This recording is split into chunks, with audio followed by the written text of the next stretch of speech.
Hujambo na karibu kwa mara nyingine tena mtazamaji wa The World News katika kipindi hiki cha ulimwengu wa siasa. Mimi ni Adam Hussein. Rais wa Marekani Bwana Donald Trump anadai kwamba Iran ilishambulia shule yake ya Minab, shule ya wasichana.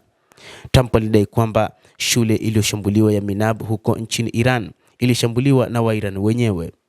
Rais huyo wa Marekani amekinzana na uchunguzi wa vyombo vya habari vya Magharibi ambavyo vimeeleza kwamba Israel pamoja na Marekani zilifanya mashambulizi katika shule hiyo.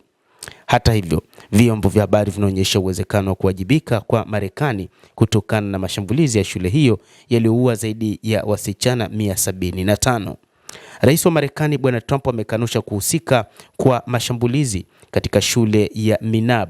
Matamshi yake yanakinzana na uchunguzi uliofanywa na shirika la habari la AP, shirika la habari la CNN, New York Times na Washington Post, ambayo yote ilithibitisha kulingana na picha za satellite na ushahidi mwingine wa kuona kwamba Marekani imeharibu shule ya msingi ya wasichana katika mji wa kusini mwa Iran wa Minab wakati wa shambulio la Februari 28 katika maeneo ya karibu ya jeshi la walinzi wa mapinduzi ya Kiislamu.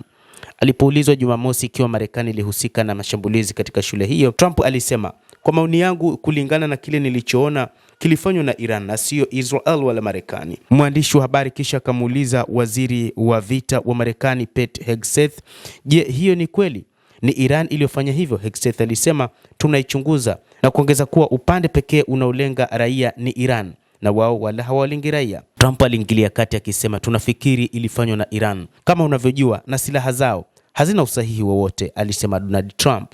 Siku ya Alhamisi, Reuters iliwataja maafisa wawili wa Marekani wakisema kwamba wachunguzi wa jeshi la Marekani wanaamini kuwa huenda vikosi vya Marekani vilihusika na shambulizi katika shule ya Minab. Chombo hicho kilibaini kuwa hakuna hitimisho la mwisho lililofikiwa kwani uchunguzi bado unaendelea. Uharibifu wa shule hiyo umesalia kuwa shambulizi baya zaidi katika vita vya Marekani na Israel dhidi ya Iran vilivyoanzishwa Februari 28. Umoja wa Mataifa umelaani shambulizi hilo kuwa ni shambulizi zito kwa watoto, elimu na mustakabali wa jumuiya nzima, na kusisitiza kwamba raia kamwe hawapaswi kuchukuliwa kama dhamana. Endelea kutufuatilia mtazamaji, na nikusihi usisahau kulike, usisahau kucomment, kadhalika kusubscribe channel yetu hii upata habari hizi kwa mapana kupitia The World News. Mimi ni Adam Hussein, endelea kuwa nasi wakati wote, endelea kutufuatilia.